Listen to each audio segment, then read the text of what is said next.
tayo mag-secret file, ay ilike mo muna ang video na to at mag-subscribe na sa aming YouTube channel. Don't forget to click the notification bell para hindi ka nahuhuli sa latest episode ng DJ Rocky's Secret Files.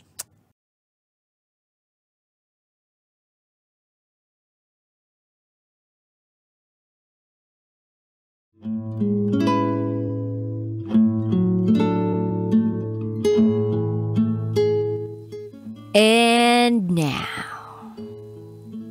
it's time for DJ Rocky's Secret Files.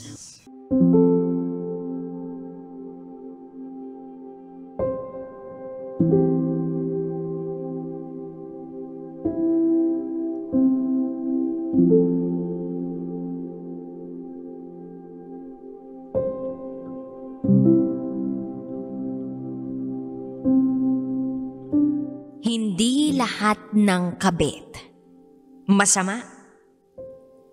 Minsan, biktima lang din sila.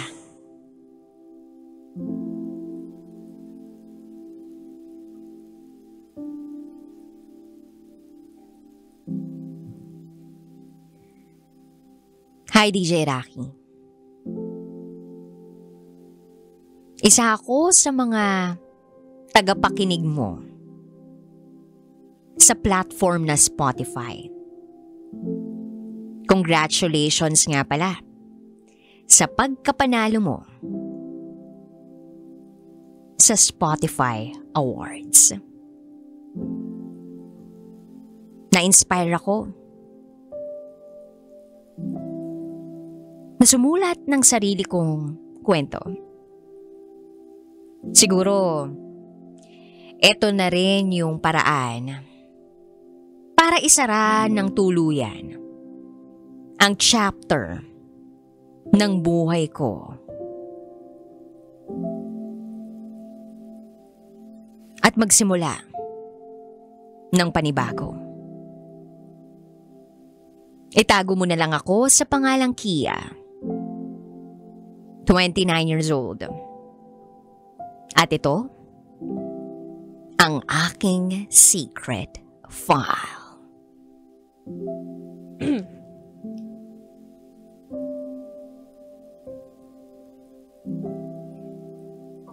Nagtatrabaho ako as an office staff sa isang construction company. At doon, may nakilala akong security guard. Itago natin siya sa pangalang Skyler. Siyempre, bilang secu ang trabaho niya, parte ng kanyang trabaho ay ang bumati sa mga pumapasok sa establishment. Noong una, hindi ko siya pinapansin. Dahil bukod sa naka-face mask siya, hindi ko naman talaga gaanong tinatapunan ng tingin yung mga security guard na nakakasalamuha ko.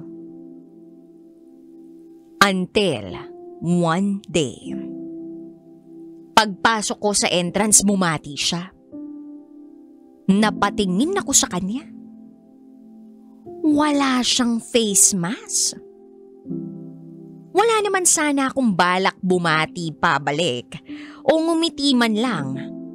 Pero nung nagtama ang mga mata namin, ngumiti siya. Shucks! Ang pogi niya pala! Nahawa ako sa pagngiti niya kaya ngumiti na rin ako pabalik. Kung i-describe ko ang itsura ni Skyler, ay ibang klase. Matangkad, mistisohin, singkit, at natural na may mapulang labi. Dumaan ang mga araw. Ganon ang routine namin. Tuwing umaga, pagpapasok ako ng establishment, babati siya at magngingitian kami. Iba lang siguro talaga yung attraction ko sa mga lalaking matangkad at singkit. Hanggang sa naramdaman ko na sa kaibuturan ng aking puso na gusto ko na siyang laging makita. Ang lakas kasing maka-brighten up ng araw yung mga ngiti niya habang naniningkit ang mga mata niya. One day, tinanong ko sa kapwa niya si Q kung sino yung poging kasamahan niya na naka-assign sa entrance. Sumagot yung kasama niya at binanggit ang last name niya. Doon na ako nagsimula. Magka-crush sa kanya. Nagkaroon kami ng customer na magpipick up ng mga order niya. Lumabas ako ng establishment na may bit-bit na ang bibigat na mga bakal. Wala kasi kaming lalaki sa office, walang mautusan kaya ako na lang ang lumabas. Wala ring parking sa establishment kaya dapat mabilisan ang kilos. Pagkakataon naman yun para magpatulong ako kay Skyler na buhatin ang mga item dahil ang bibigat nga. Ang liit kong babae tapos ang payat ko pa. Pagbuhat niya, nagulat siya. Dahil hindi biro yung bigat ng mga item na dala-dala ko. Pero nabilib siya dahil nabuhat ko. Then sinabi ko sa kanya yung sitwasyon namin sa opisina. Nung nilagay na sa sasakyan ng customer yung items at nakaalis na, nagkausap kami ng onte. Nagkakuhaan ng number. Tinanong niya ako kung anong oras daw ang out ko at kung pwede raw bang magkita kami sa malapit na fast food restaurant sa opisina pag out namin. Pumayag ako. 6:00 na nung makalabas ako. Pero nauna akong lumabas sa kanya. At para hindi mahalata ng ibang tao sa establishment, bago ako pumunta sa meetup place namin, pumunta muna ako sa malapit na mall. Bumili ako ng regalo para sa kanya. Remembrance lang. Pagdating namin sa meetup place namin, nagkatinginan kami. At yun na naman ang ngiti niya na nakaka-fall. Lumapit ako at iniabot sa kanya ang binili kong remembrance gift. Tinanong niya ako kung para saan daw yun. Sabi ko wala lang, remembrance lang. Tinanggap niya naman yun. At sabay kami nag-dinner. Marami kami napagkwentuhan.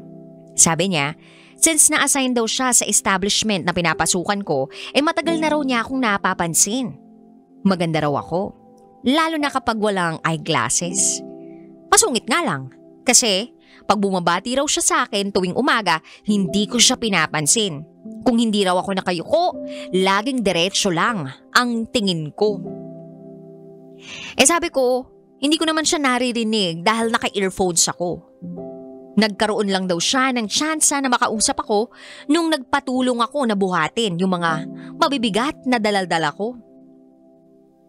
Tas maya-maya pa, tinanong niya ako kung pwede raw ba siyang manligaw. Tinanong ko siya kung gaano na siya katagal single. At ang sabi niya, 1 year na. 1 taon na. Nung time na yun, kakabreak ko lang sa ex ko. Kaya pumayag ako na magpaligaw sa kanya. Since then, pag out namin sa trabaho, bago umuwi, sabay kami nagdi-dinner. Tapos ihahatid niya ako pa uwi. Grabe ang effort niya. Kahit traffic, sasama siya sa akin sa QC. Tapos sa Rizal pa siya uuwi. At doon, mas lalo pa akong nahulog sa kanya. Then nalipat yung schedule niya ng panggabi. Medyo mahirap. Dahil gising siya sa gabi, ako naman tulog. Hindi kami masyadong nakakapag-usap that time. Sa umaga, out niya tapos ako naman ang papasok. Kaya ang ginawa namin, bago siya umuwi at bago ako pumasok sa trabaho, sabay muna kaming magbe-breakfast. para may bonding pa rin. Pag uwi niya, matutulog na siya, ako naman magtatrabaho. Sa hapon duty na siya pero hindi muna ako umuwi kasi makikipag-usap muna ako sa kanya kahit konti. At napansin na ng mga katrabaho ko ang pagiging malapit namin ni Skyler. May mga nagtatanong kung kami na raw ba. At ang sagot ko, abangan. Isang araw, tinanong na ako ni Skyler. Payag na ba ako maging girlfriend niya? Oo naman, sagot ko. Nagulat siya. Napatanong sa akin.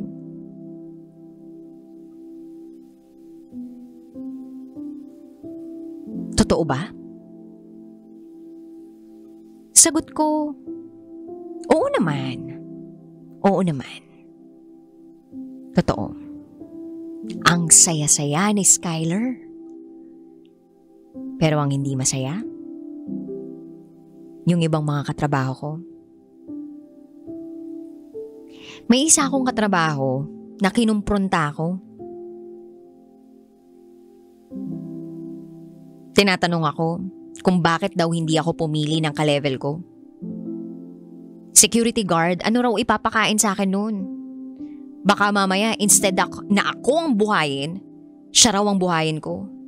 Pumili naman daw sana ako ng ka-level ko na may magandang trabaho.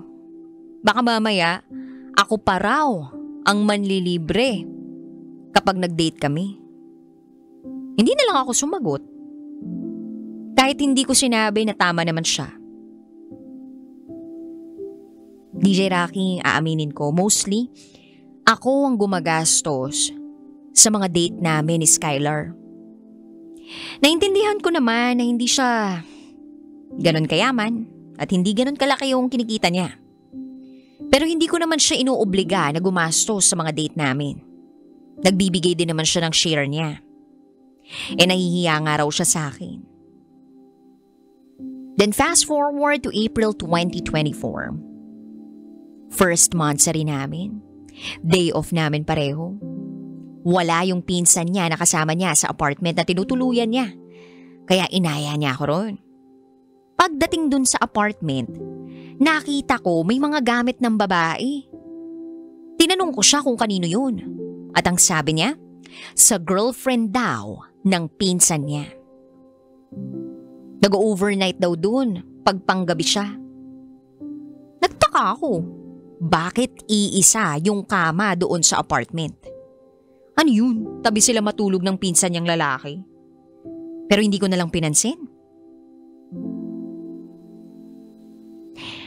Ang mahalaga, nagmamahalan kami ni Skyler. At may nangyari sa amin nung araw na yun. Then pag may free time kami, dinadala niya ako sa apartment niya at may nangyayari sa amin. Ang goal niya, magka-baby kasi 33 years old na siya. Pressured na daw siya. Okay lang naman sa akin kasi nga 30 years old na ako eh. So tinatry namin. Hanggang sa dumating yung time na 2 weeks delayed yung period ko. Sinabi ko yun kay Skyler. Na-excite siya pero wag muna raw ako mag-PT. Maghintay muna daw kami ng 2 buwan. Pag hindi pa ako dinatnan, tsaka na ako mag-PT. And every time na magtatanong siya kung magkaka-period na ako o nagka-period na ako, at sinabi kong hindi pa, masaya siya. Hinahawakan niya yung tiyan ko. Inoobserbahan niya kung tumataba ako or meron akong kinikrave na pagkain. Then May 26, Sunday night, nagsabi siya sa akin na dumating yung tsuhin niya galing probinsya. Magiinom daw sila kasama ang mga pinsan niya at baka hindi siya makatext dahil malalasing siya. Okay lang naman sa akin yun at sinabi sa kanya na okay lang yun, mag-enjoy ka, makipag-bonding ka. Kinabukasan, maghapon, walang paramdam. Nag-alala na ako. Tinext ko siya, are you okay? Maya-maya nag-ring yung cellphone ko. Unknown number ang tumatawag. Sinagot ko kasi malay ko ba, baka order yun online na de-deliver na sa akin. Hello ako ng hello pero walang sumasagot sa kabilang linya. Tapos pinatay bigla yung call. After a minute, nag-text yung unknown number. Tinatanong ako kung kilala ko si Skyler. Curious ako. Nag-reply ako. Sino po sila? And DJ Rocky. Yung text na nabasa ko, na reply ng taong kausap ko ang nagpayanig ng mundo ko.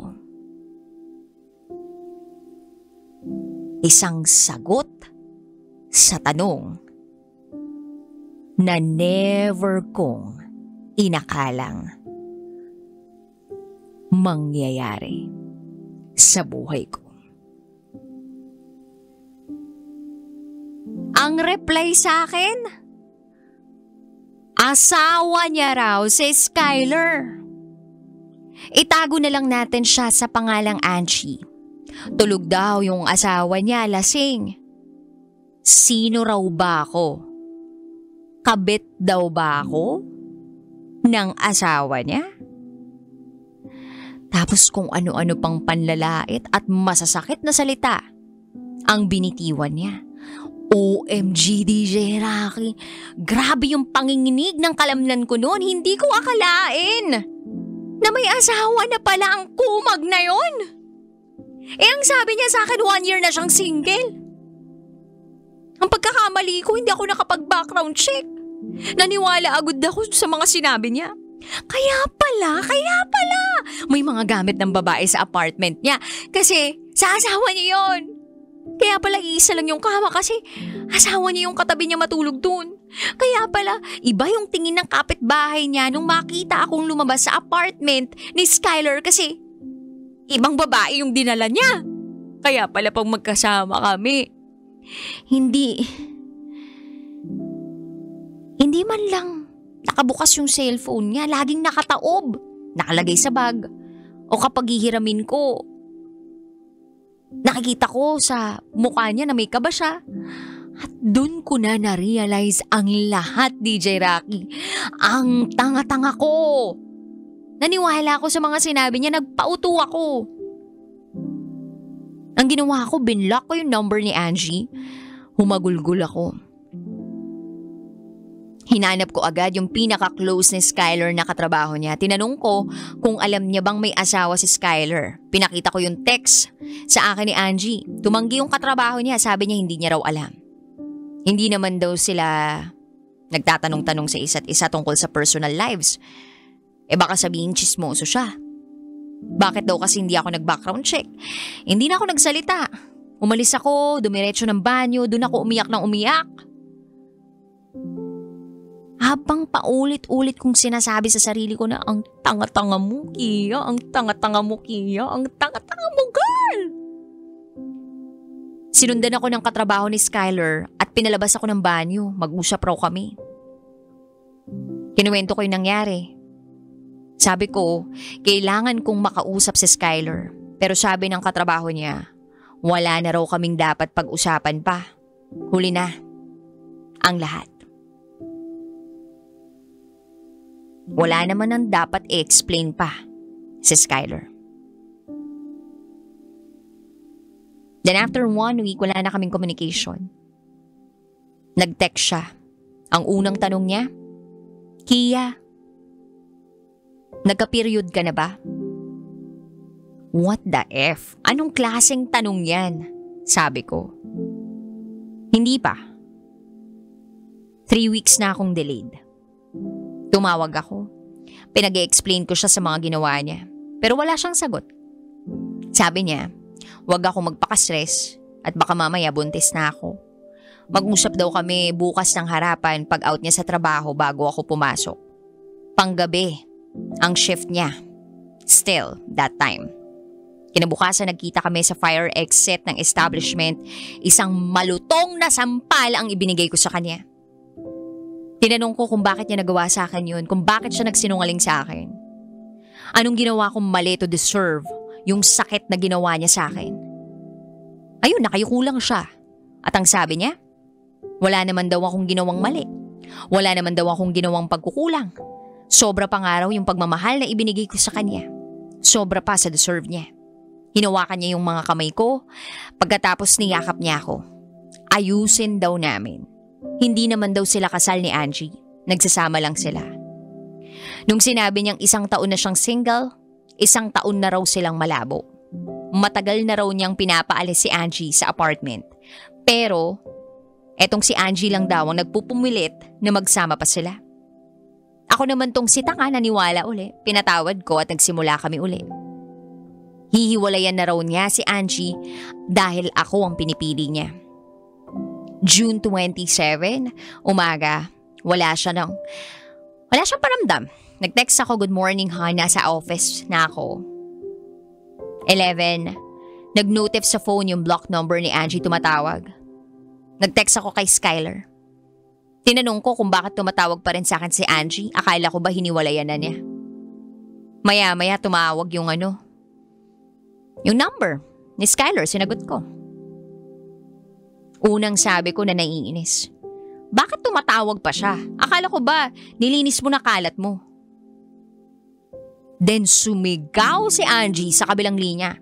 Ikaw ang maglinis ng kalat mo. Gigil na gigil si Angie, kulang na lang lumusot siya sa telepono para sabunutan ako. Tumakbo ako sa fire exit.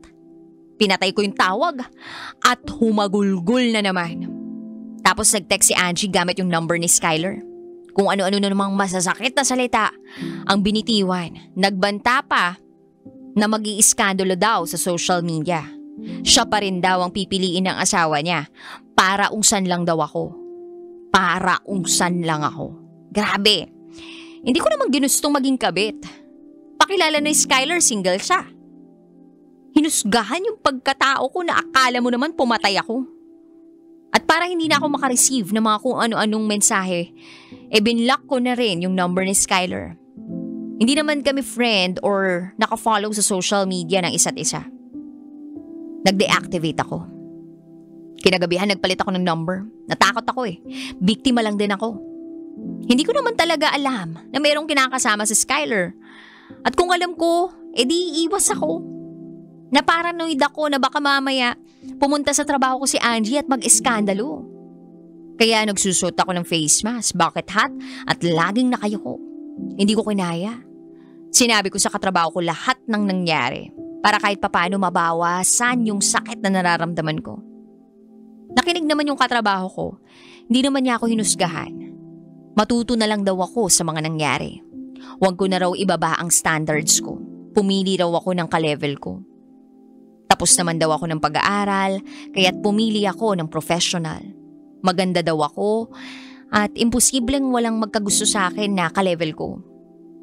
A day after, dumating na rin ang period ko. Thank God. Irregular lang talaga ako. Nakahinga ako ng maluwag. Pero may parte pa rin ako na umasa ako na puntahan ako ni Skylar para mag-apologize, hindi para makipagbalikan. Para lang sana sa closure. Yung magkapatawaran. 4 months after, tinanggap ko na lang na hindi ako yung pinili. Tuluyan ako nag-move on. Hindi rin ako umasa na sa closure. Okay lang. Hindi ko naman ikamamatay kung hindi niya ibigay yun. And at this point, sinasara ko na yung chapter na yun sa buhay ko. At ito ako ngayon, nagsisimula ng panibago. Sa ngayon, masaya na ako sa fiancé ko. He is a pilot at nagbabalak na kami magpakasal next year. Yes, mabilis ang pangyayari. Pero pag seryoso talaga sa iyo ang lalaki, kung ikaw talaga ang gusto niyang pakasalan at ikaw ang gusto niyang makasama habang buhay, wala sa tagal ng relasyon yan. Huling message ko kay Skylar.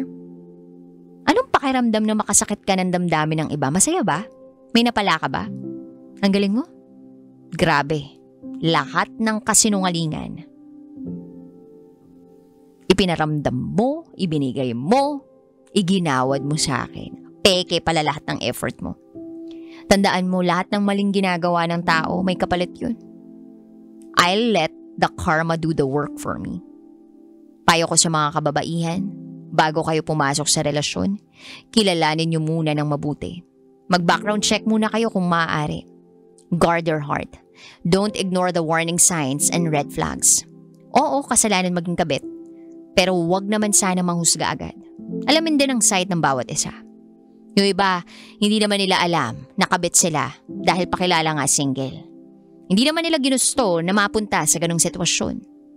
Meron din namang kabit na makakapal ang mukha, na pinili talaga na makiapid. Doon kayo magalit. Hanggang dito na lang. Salamat po ha sa pagbabasa ng aking kwento. Muli, ako si Kia. At ito ang aking secret file.